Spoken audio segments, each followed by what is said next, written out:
Hello and welcome to the Mason Cable News Show. I hope everyone had a great weekend. My name is Grace Belisle. And I'm Brandyn Fragosa. This past week, GMU's Hispanic Culture Review in Belisle hosted their second annual Cafecito con Pan, a writing workshop that featured warm drinks and sweet bread.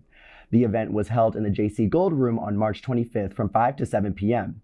MCN's own Viviana Smith covered the event and spoke with attendees. The lake's reflection sprawled upon the edge of her face.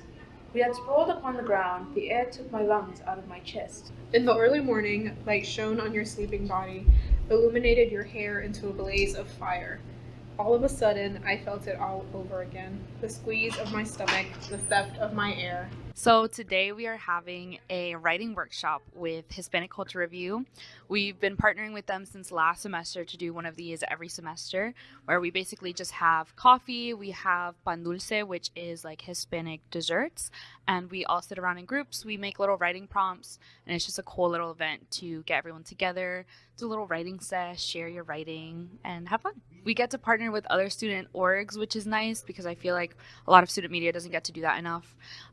So we all just get to come together. It's cozy, it's comfortable, it's not super serious. We're all like giggling the whole time and writing silly little stories. So it's just a nice little like chill event for students. I feel like in Latin communities, it's very common to enjoy like coffee and sweet bread. So we thought it'd be fine to make it like in Spanish so that kind of get the HCR a little bit more out there. Sometimes in classes people don't necessarily like want to be there, but by choosing to come to the event, people show interest in wanting to have like a writing community, and I think that's very fun. We've gone through 2 prompts so far. Both of my writings were a little sad, but I wrote 2 little prose pieces. One of them was a love story, and then one of them was a story where we had a couple of different words that we had to include in our story. We're trying to offer more in future events, more pan dulce that isn't like in little bags, but right now that's all we can get. I think it's not only really tasty, but it also is a good way to get more in the know of like other cultures, like sweet treats. I think people should come to it anytime that it's hosted. We got good coffee, good drinks, and sweet treats, and it's very fun. And if you want to make friends, it's a really nice, welcoming community to be a part of. Are you ready for iWeek, Mason Nation? This week marks the 43rd annual iWeek, in which GMU students from around the globe join together to showcase their respective cultures and countries. Kicking off iWeek was Mr. Asia, a pageant hosted by GMU's APAC, COSA, and Central Asian Student Association this past Friday. This week will include multiple events, including a parade happening today from 12 to 2 p.m. in Dewberry Hall, a food tasting event tomorrow in Dewberry Hall, and a dance competition on Thursday 4th, beginning at 7 p.m. in the Center for Performing Arts. Multiple sporting tournaments, including a cricket tournament, will be held over the weekend. More information about Mason's history celebrating iWeek and the events that will be held can be found at iweek.gmu.edu. Along with iWeek, the GMU community is also celebrating Graduate and Professional Student Appreciation Week. Currently, GMU has over 11,000 graduate and professional students. Many of these students serve as teaching assistants or other positions within the GMU faculty. This week, to honor them, the Graduate and Professional Student Association will be hosting multiple events throughout the week. Information about these events can be found online on Mason 360 or graduate.gmu.edu. In terms of what other Mason campuses are doing to celebrate, the SciTech campus will be hosting Gratitude. On April 4th from 12 to 2 p.m., graduate students have the chance to come to The Source and Katherine Johnson Hall for an ice cream sandwich and appreciation card. Registration for the event can be found on Mason 360. Are you interested in the conservation and protection of the environment? If so, then join student government and the environmental fair. The fair will be held this Wednesday, April 3rd from 11 a.m. to 3 p.m. on Wilkins Plaza.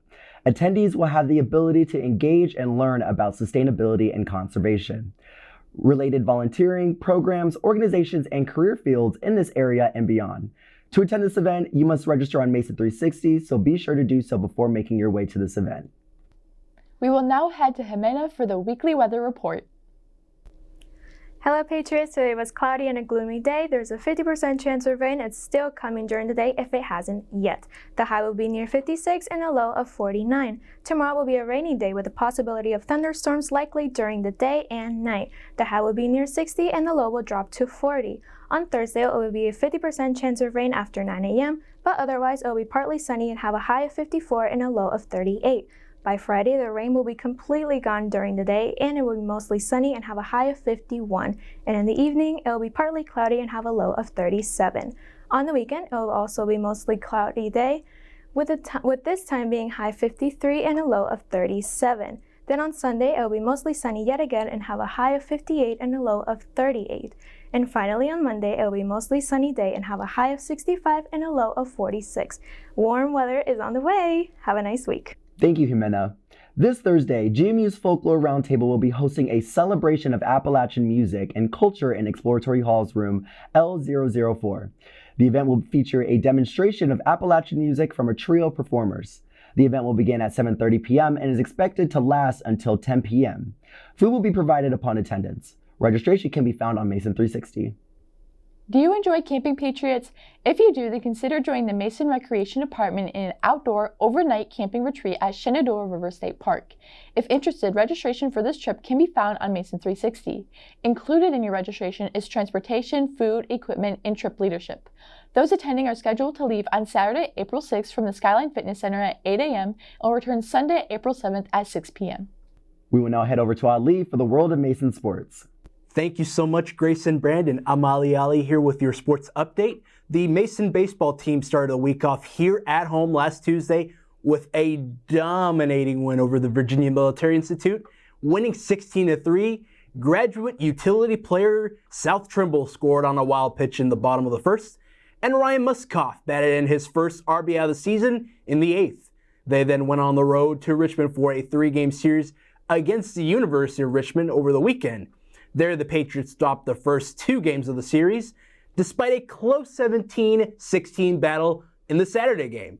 Senior outfielder Jordan Smith punched in a 3-run homer in the 6th inning, yet it was a determination of the Spiders to drive in 14 runs in the bottom of the 8th and 9th innings, culminating in a sacrifice fly from Nick Lorenzo that allowed Aiden O'Keefe to run straight to home. The Patriots would then respond in the form of a 9-6 win on Sunday, where the senior left-handed pitcher Ryan Peterson from Orchard Park, New York, recorded 9 strikeouts in 9 innings. Meanwhile, infielder Reese Woody homered to right field on the top of the 6th, all while driving in outfielder Derek Wood. The Patriots will be back home this weekend for a 3-game series against George Washington University. While the baseball program just started their conference matchups, the Mason softball team have been battling A-10 rivals for a while now. They hosted several games over the weekend. The first one on Thursday was a 11-2 loss against the University of Missouri.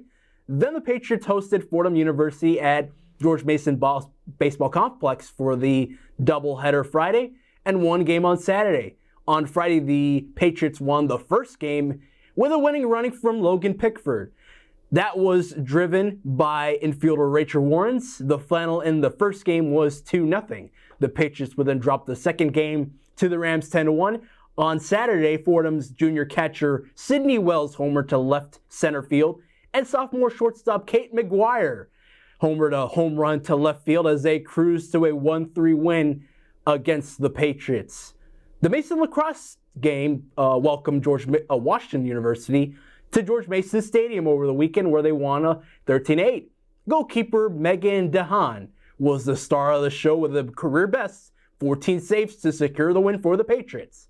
They will be on the road looking for another win in Davidson College in North Carolina. The Mason men's volleyball team remained undefeated at home for 2 more wins this past week. On Friday, the Patriots defeated Sacred Heart University in 3-1.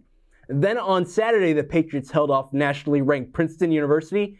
Patriots Omar Hoyos, Jack Bolts, and Colin Hurth led the team in their win over Princeton.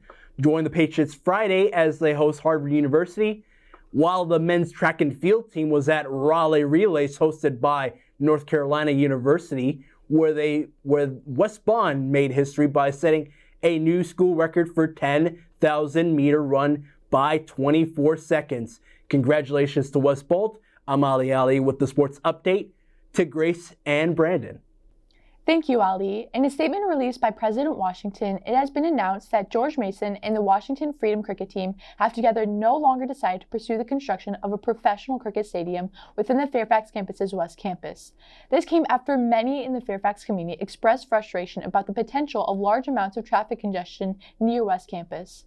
For many fans of cricket, this no doubt comes as a disappointment, as the opportunity for a professional cricket team to make its home in Fairfax will no longer happen.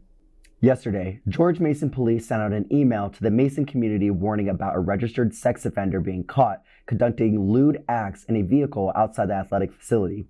Mason police will continue to work with local law enforcement and partners to ensure that Mason's campus remains safe. Mason police encourages all students, faculty, and staff to report anything or anyone they believe to be suspicious by calling 703-993-2810. The George Mason Board of Visitors hosted a meeting today to discuss student tuition and mandatory fees. The meeting will give students the opportunity to speak in a public comment forum with University Vice President for Finance and Administration, Deb Dickerson. MCN will have some footage of the event in next week's show. The results of the Mason student government elections are in. Your new president will be Maria Romero Cuesta, and your new vice president will be Colin McCauley. So congratulations to Maria and Colin for their victory. Results for student senate elections are also in, and those results can be found at sd.gmu.edu. We also want to wish our social media manager, Angeline, a very happy birthday this Thursday. Whoa! Happy birthday! You may also notice that Julian Lee is not hosting today's show. We would like you to know that he is on indefinite leave of absence for his mispronunciation of Rose Pasquarelle's name during last week's show. He hopes to be back soon and is studying studiously his pronunciations of university vice presidents' last names. Registration for fall 2024 classes begins on April 16th. You should have received an email from Mason's registrar's office with a specific date and time for your registration. The email also has information for if you are planning a leave of absence from Mason and for FERPA release forms as well. Don't forget to register. So Grace, the question on everybody's mind, did you register for classes yet? I have not. My registration is not till the 26th. Oh, okay. That's actually really far. Do you know what classes you're going to register for? Physics, organic chem, computer programming. Oh, wow. A fun class. A whole really fun classes. What about the other two? Are they going to be fun as well? Probably not. Oh, God. Yeah, just do like a chill elective. Do arts or something laid back, you know? Theater. Yeah, theater. There we go. An acting class. Yeah. Did you register? I haven't. So my registration actually opened today, and I haven't gotten a chance to take a look at it, so I have to do that soon. But since I'm a senior and I'm graduating next semester, my classes are just like electives. So I'm going to do Pilates or like weightlifting or like something really silly, you know, to get me moving and, you know, up and outside. Sounds great. Thank you. Thank you for tuning in, Patriots. You can keep up to date on the news on and off campus if you follow us on Instagram at MCN on TV, on Twitter and Facebook at Mason Cable Network, and subscribe to our YouTube channel. I'm Grace Belisle. And I'm Brandyn Fragosa. Have a wonderful week, Patriots.